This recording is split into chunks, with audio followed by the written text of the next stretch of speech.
Hello students, आज हम अपना 9th क्लास का 15th चैप्टर जो है इम्प्रूवमेंट इन फूड रिसोर्सेज यानी खाद्य संसाधनों में सुधार, उसका लेक्चर नंबर 4 पढ़ेंगे। पिछले लेक्चर में हमने जो क्रॉप प्रोडक्शन है, फसल उत्पादन है, उसमें सुधार की आवश्यकता क्यों है और उसमें सुधार कैसे किया जा सकता है, इसके बारे में पढ़ा था। आज हम एनिमल हस्बेंड्री में सुधार कैसे कर सकते हैं, मतलब पशुपालन में सुधार कैसे कर सकते हैं, इसके बारे में पढ़ेंगे। अब जिस प्रकार मैंने आपको पिछले लेक्चर में बताया था कि हमारी जनसंख्या जो है तेजी से बढ़ रही है और बढ़ती हुई जनसंख्या की खाद्य की जरूरतों को पूरा करने के लिए, उनकी फूड रिक्वायरमेंट को पूरा करने के लिए फसल उत्पादन में यानी कि क्रॉप प्रोडक्शन में सुधार की आवश्यकता है।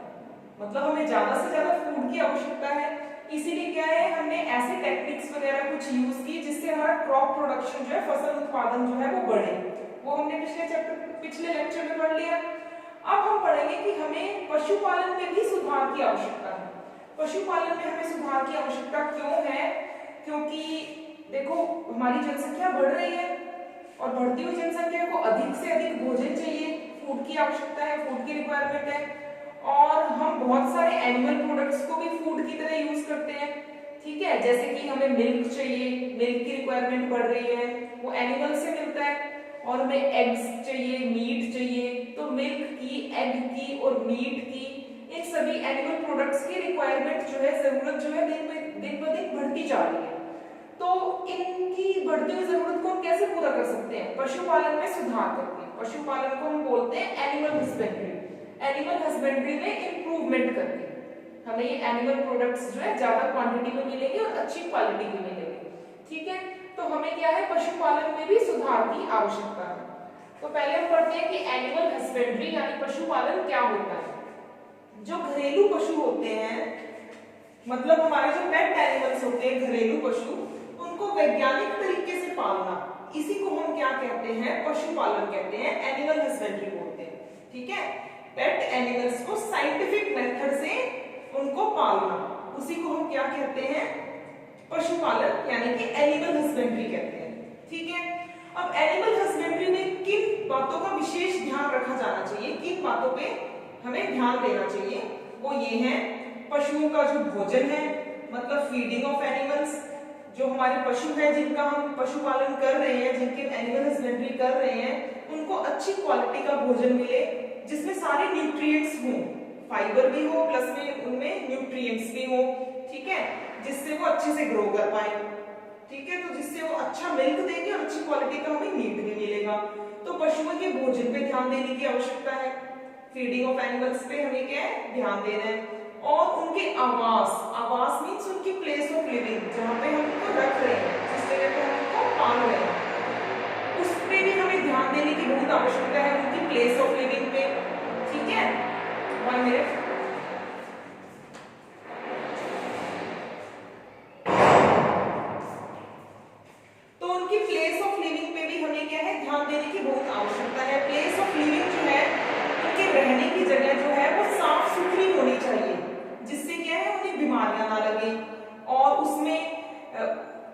गर्मी से बचाने के लिए, बारिश से बचाने के लिए प्रबंध होना चाहिए, व्यवस्था होनी चाहिए, वो हवादार जगह होनी चाहिए जिस जगह पे हम एनिमल्स को रख रहे हैं, ठीक है।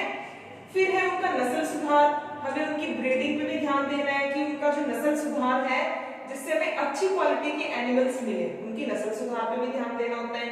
और फोर्थ है रोग नियंत्रण यानी कि डिजीज कंट्रोल, हमें क्या है, उन्हें बीमारियों से भी बचाना है, उसके लिए हम क्या करते हैं, वैक्सीनेशन करते हैं, उनका टीकाकरण करते हैं। और बीमारियों से बचाने के लिए हम उनको साफ सुथरी जगह पे रखेंगे, अच्छा भोजन उनको देंगे, उनकी स्किन की साफ सफाई अच्छे से करेंगे, जिससे उनकी स्किन पे पेस्टिसाइड्स ग्रो ना करें, ठीक है। तो क्या है, वो रोगों से बचे रहेंगे, और उनको रोगों से बचाने के लिए हम टीकाकरण भी करेंगे, ठीक। तो आपको पता लग गया पशुपालन क्या होता है, घरेलू पशुओं को वैज्ञानिक तरीके से पालना, उसी को हम पशुपालन कहते हैं, साइंटिफिक मेथड से उनको पालने को एनिमल हस्बेंड्री हम कहते हैं। अब एनिमल हस्बेंड्री में, पशुपालन में हमें 4 चीजों का ध्यान रखना है, पशुओं का भोजन, मतलब उनके फूड की रिक्वायरमेंट, आवास, उनकी प्लेस ऑफ लिविंग साफ सुथरी होनी चाहिए, भोजन उनको न्यूट्रिशियस मिलना चाहिए, न्यूट्रिएंट्स वाला, और उनकी नस्ल सुधार होनी चाहिए, ठीक है, और रोग नियंत्रण, उनको बीमारियों से बचाना है, जिसके लिए हम टीकाकरण करते हैं और सफाई का विशेष ध्यान रखते हैं। अब हम कौन कौन से तरीके की एनिमल हस्बेंड्री करते हैं, पशुपालन की टाइप क्या है, कौन कौन सी हमारे पास पशुपालन की टाइप्स है, हम वो पढ़ते हैं। तो जो पशुपालन है उसकी जो फर्स्ट टाइप है वो है कैटल फार्मिंग, मतलब पशु कृषि। और कौन से तरीके का पशुपालन होता है, पोल्ट्री फार्मिंग, मतलब मुर्गी पालन, फिश प्रोडक्शन, मतलब मछली उत्पादन, और हमारे पास फोर्थ है बी कीपिंग, मधुमक्खी पालन। तो सबसे पहली टाइप की जो एनिमल हस्बेंड्री है, पशुपालन है, वो है कैटल फार्मिंग, इसे हम कहते हैं पशु कृषि। इसका उद्देश्य क्या है, इसका एम क्या है, हम क्यों करते हैं कैटल फार्मिंग, पशु कृषि हम क्यों करते हैं। एक तो मिल्क की जरूरत को पूरा करने के लिए, दूध के लिए, दूसरा ड्रॉट लेबर के लिए, ड्रॉट लेबर मींस खेतों में पशुओं से काम करवाने के लिए, ठीक है। तो कैटल फार्मिंग के हमारे दो मेन एम्स हैं, milk production and draught labour. Milk production means दूध के लिए, ड्रॉट लेबर क्या है, खेतों में काम करवाने के लिए। मिल्क प्रोडक्शन मतलब हमें मिल्क कौन से एनिमल से मिलता है, जो मादा पशु होते हैं, जैसे गाय, भैंसे, इनसे क्या है, हमें मिल्क मिलता है, दूध मिलता है। तो इनको ऐसे पशु, ऐसे मादा पशु जिनसे हमें मिल्क मिलता है, उनको हम कहते हैं मिल्च एनिमल्स कहते हैं, मिल्च पशु कहते हैं, ठीक है। ऐसे मादा पशु जिससे दूध प्राप्त होता है, उन्हें हम क्या कहते हैं, मिल्च एनिमल्स कहते हैं, ठीक है। और ऐसे पशु जिनको हम खेती में काम करवाते हैं, जिनसे हम, उन्हें हम कहते हैं ड्रॉट एनिमल्स, ड्रॉट पशु, ठीक है। तो वो क्या होते हैं, नर पशु होते हैं, जैसे कि बैल हो गया, बुल, ठीक है। उनसे क्या है, खेती में काम करवाते हैं, हल चलवाते हैं और दूसरे कई काम करवाते हैं। तो जिनसे हम लेबर करवाते हैं, उन एनिमल्स को तो हम कहते हैं ड्रॉट एनिमल्स, ड्रॉट पशु। और ऐसे मादा पशु जिनसे हमें दूध मिलता है, जिनसे हम मिल्क ऑब्टेन करते हैं, उनको हम बोलते हैं मिल्च पशु, ठीक है। फिर हमारे पास दूसरा जो पशुपालन है वो है पोल्ट्री फार्मिंग, मतलब मुर्गी पालन। मुर्गी पालन का उद्देश्य क्या है, एग्स लेना, हमें एग्स की रिक्वायरमेंट है, और हमें किसकी रिक्वायरमेंट है, मीट की, मांस की, ठीक है।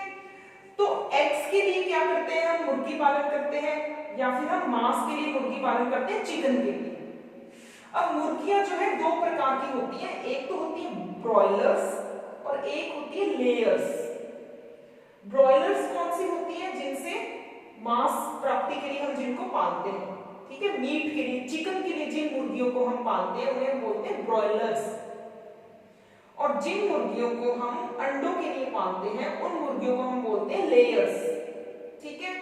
अब जिनसे हमें मांस चाहिए, तो उनमें अच्छी क्वालिटी का मांस जो है वो प्रोड्यूस करने के लिए हमें उन्हें अच्छी क्वालिटी का भोजन देना होता है, जिसमें प्रोटीन ज्यादा हो, प्रोटीन का कंटेंट ज्यादा हो, ऐसा भोजन उनको दिया जाता है ताकि उनसे ज्यादा मांस मिले।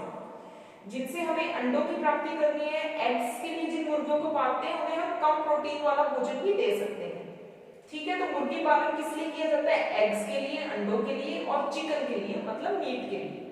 मुर्गियों के प्रकार पता लग गए, ब्रॉयलर जिनको मीट के लिए पाला जाता है, और लेयर्स जिनको अंडों के लिए पाला जाता है।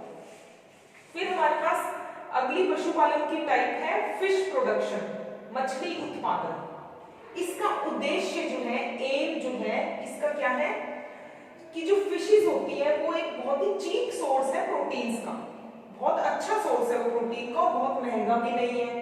तो हम मछलियों को उनके मीट के लिए पालते हैं, क्योंकि मछलियां एक बहुत अच्छा सोर्स होती है प्रोटीन का, और ज्यादा कॉस्टली भी नहीं होती, ज्यादा महंगा भी नहीं होता। फिशेस के सोर्सेज कौन कौन से हैं, फिशेस हमें कहां से मिलती हैं, एक तो मिलती है नेचुरल रिसोर्सेज से, प्राकृतिक संसाधनों से, ठीक है, जैसे कि सी वाटर है और फ्रेश वाटर है, समुद्र में मछलियां पाई जाती हैं, और जो रिवर्स है, नदियां हैं, पॉन्ड्स, तालाब हैं, झीलें हैं, लेक्स, वहां पे भी मछलियां पाई जाती हैं। तो हम मछली पालन एक तो किस तरह से कर सकते हैं, मछलियों को कैसे प्राप्त करते हैं, कि जो नेचुरल रिसोर्सेज है, प्राकृतिक संसाधन है, जैसे कि समुद्र हो गया, सी वाटर, और फ्रेश वाटर, नदियां, तालाब और झीलें, वहां से डायरेक्टली हम बस मछलियों को पकड़ लें, ठीक है। तो तो इस तरीके को हम बोलेंगे कैप्चर फिशिंग। हमने क्या किया, सिर्फ मछलियों को पकड़ लिया, ठीक है, फिर उनको क्या है हम यूज कर रहे हैं प्रोटीन के लिए, उन मीट के लिए, ठीक है। और दूसरा तरीका क्या है, फिश फार्मिंग करें हम, मछली संवर्धन करें।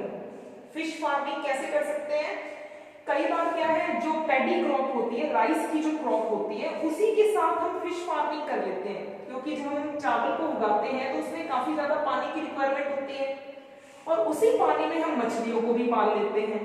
तो एक तरीका तो ये राइस क्रॉप के साथ ही हम फिश फार्मिंग भी करें। दूसरा तरीका है हमारे पास कंपोजिट फिश कल्चर, मतलब मिश्रित मछली संवर्धन। कंपोजिट फिश कल्चर, मिश्रित मछली संवर्धन, जैसे कि इसके नाम से ही पता लग रहा है, इसमें 5 से 6 प्रकार की मछली की जो प्रजातियां होती हैं उनको एक साथ एक ही तालाब में पाला जाता है। मिश्रित है ना, मतलब मिक्स्ड। तो 5-6 टाइप की जो फिशेस हैं उनको हम एक ही तालाब में पालते हैं, ठीक है। और ये फिशेस किस तरह की होनी चाहिए, जो जिनमें आपस में फूड में कंपटीशन ना हो, मतलब जो अलग अलग तरह का फूड जो है खा रही है, आपस में कंपटीशन ना करें। जैसे कि हम इन तीनों मछलियों को एक साथ पाल सकते हैं, कैटला, रोहू एंड मृगाल्स। ये जो कैटला फिश होती है, मछली की एक प्रजाति है कैटला, इनको हिंदी में भी हम इसी तरह ही बोलेंगे, कैटला, रोहू एंड मृगाल, ठीक है। जो कैटला होती है वो तालाब की ऊपरी सतह से भोजन जो है वो लेती है, तालाब की जो सबसे ऊपर वाली लेयर है वहां से ये क्या है वो फूड को ऑब्टेन करती है। रोहू तालाब के बीच वाली मध्य जो लेयर होती है, मध्य सतह जो होती है, मिडल लेयर जो होती है तालाब की, वहां से ये भोजन प्राप्त करती है। और जो मृगाल है ये तालाब की तली से, मतलब उसके बॉटम से, जहां तालाब का तल है वहां से ये भोजन प्राप्त करती है, फूड ऑब्टेन करती है तालाब की तली से। तो ये अलग अलग पोर्शन से फूड ले रही है तालाब के, तो इनमें क्या है आपस में कंपटीशन नहीं होगा, ठीक है, और हमारा जो कंपोजिट फिश कल्चर है वो अच्छे से हो पाएगा। फिर हमारे पास लास्ट जो पशुपालन है वो है मधुमक्खी पालन, बी कीपिंग। इसके उद्देश्य क्या है, फॉर हनी, इनको शहद के लिए पाला जाता है, और फॉर वैक्स, मोम के लिए पाला जाता है। मतलब हम मधुमक्खी पालन क्यों करते हैं, शहद के लिए, शहद प्राप्त करने के लिए, और मोम के लिए, वैक्स जो है वो ऑब्टेन करने के लिए, हनी और वैक्स के लिए इनको पाला जाता है मधुमक्खियों को, ठीक है। अब मधुमक्खियां जिस स्थान पर मधु एकत्रित करती हैं, जिस जगह पर वो मधु एकत्रित करती है, फूलों से एकत्रित करती है, ठीक है, उस जगह को हम उन मधुमक्खियों का चरागाह कहते हैं, ठीक है। मधुमक्खियां जिन फूलों से भोजन प्राप्त शहद, मधु को एकत्रित करेगी, मधुमक्खियां जिस स्थान पर फूलों से मधु को एकत्रित करेगी उस स्थान को क्या कहेंगे हम, मधुमक्खियों का चरागाह कहेंगे, पास्चरेज, ठीक है, इसको इंग्लिश में बोलते हैं पास्चरेज। अब मधुमक्खियां किस तरह के फूलों से जो है मधु एकत्रित कर रही है, इससे भी क्या है, इस पर भी क्या है, शहद की जो क्वालिटी होती है, उसका जो टेस्ट होता है वो उस पर भी निर्भर करता है कि मधुमक्खियां किस तरह के फूलों से जो है शहद जो है वो प्राप्त कर रही है, ठीक है। तो ये थे हमारे पशुपालन के टाइप, कि पशुपालन कौन कौन सी टाइप का होता है। एक हमने पढ़ा कैटल फार्मिंग, पशु कृषि, दूसरा पढ़ा पोल्ट्री फार्मिंग, मुर्गी पालन, तीसरा पशुपालन हमने पढ़ा फिश प्रोडक्शन, मछली उत्पादन, चौथा जो पशुपालन है वो हमने क्या पढ़ा, बी कीपिंग, मधुमक्खी पालन, ठीक है। आई होप आपको समझ आ गया होगा अच्छे से। अब आप इसे नोट कर ले अच्छे से और अपने नोट्स बना ले कॉपी में।